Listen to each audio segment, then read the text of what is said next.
that redox reaction chapter is going on, and we have also learnt about the rules for determining oxidation number for an element in a compound. In today's video, I am going to describe you how to calculate the oxidation number of an element which is present in a compound. Let's start with example. For example, number 1, I am taking here like HNO3, the nitric acid. And children, the question used to come for this compound is, or for the oxidation number is, calculate the oxidation number of the underlined element in a compound. Here the compound is HNO3 and the underlined element is nitrogen here, and according to the rules we have studied in the last video, we are going to find out oxidation number of nitrogen here.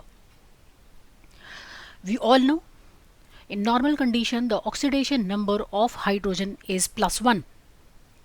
So because there is only one atom of hydrogen in nitric acid, so +1 will be the oxidation number of hydrogen.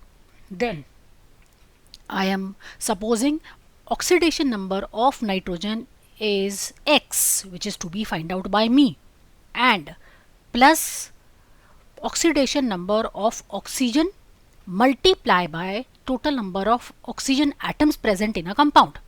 There are 3 atoms, so I would be writing here 3, and one atom's oxygen number of oxygen is, it is 2. So what would I write here? It is 2, and because it is neutral molecule, so the summation of all oxidation number of the elements is equal to 0. On calculating this, we will find out the value of X is equal to +5. So the oxidation number of nitrogen here is +5 in nitric acid. Let's take another example. Another example like carbon dioxide, and we need to find out oxidation number of carbon. Carbon, one atom is present here, so I am assuming it is X, the oxidation number of carbon here, plus there are total number of oxygen 2, and each oxidation number, each oxygen's oxidation number is -2, is equal to 0. So I can say here oxidation number of carbon is equal to 4 or +4, I would say. Let's take one more example like KMNO4, and I need to find out oxidation number of Mn here. So what would I do? I know according to rules, potassium has oxidation number +1, plus manganese has X oxidation number, which is needed to be find out. Total number of oxygen present 4 here, each has oxidation number -2 equals to 0. If I find out value of X here will be what? +7. Let's take one more example, and one more example I am taking like, you can say CaCO3, and I need to find out oxidation number of carbon here. Then we know calcium's oxidation number is +2 according to the rules we have studied. Then X would be the oxidation number of X, which is needed to be calculated, and 3 multiplied by -2 and is equal to 0. So here we can say that the oxidation number of carbon, which is X, is equal to +4.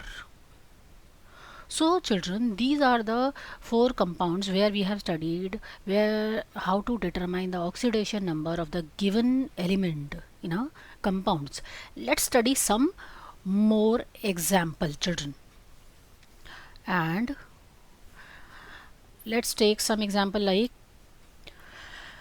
let's study example like the compounds which you are seeing on the screen, and I have to find out oxidation number of the elements present in the compounds or ions which are underlined.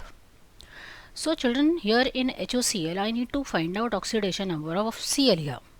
So let's go according to the rules. Oxidation number of hydrogen will be +1, oxidation number of oxygen is -2, then I need to find out oxidation number of Cl.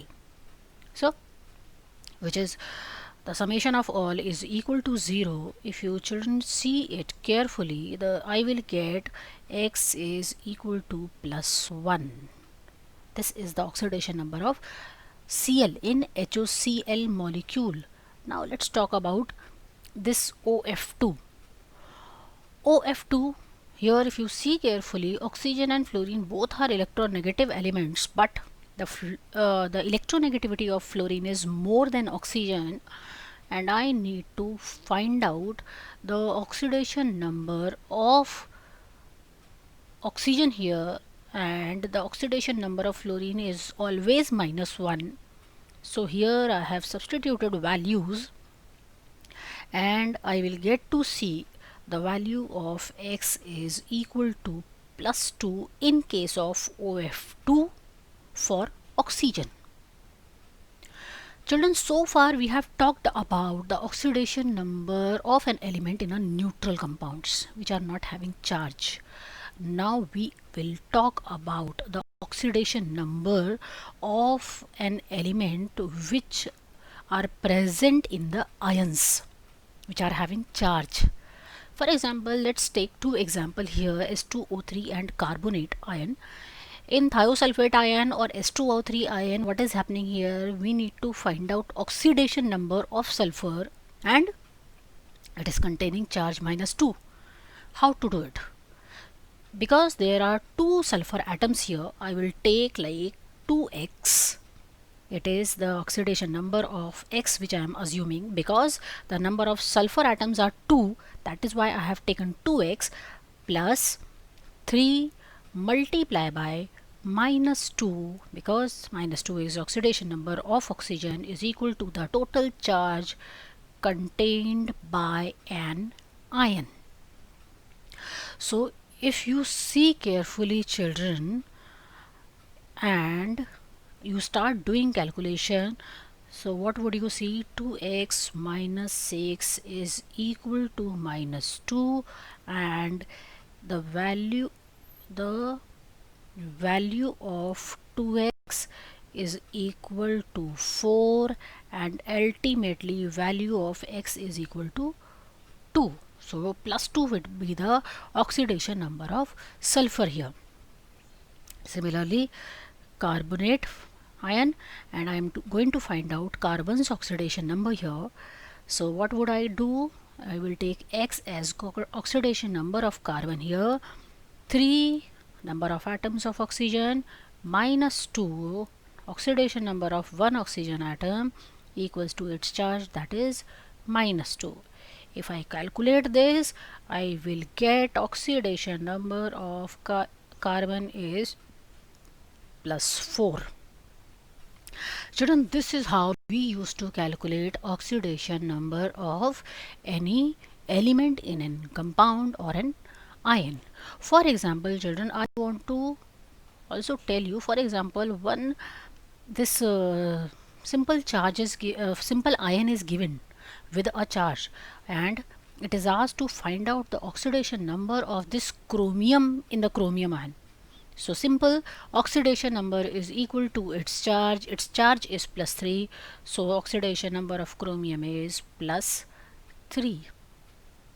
This is how we used to find out the oxidation number of an element in a compound. Thank you, children.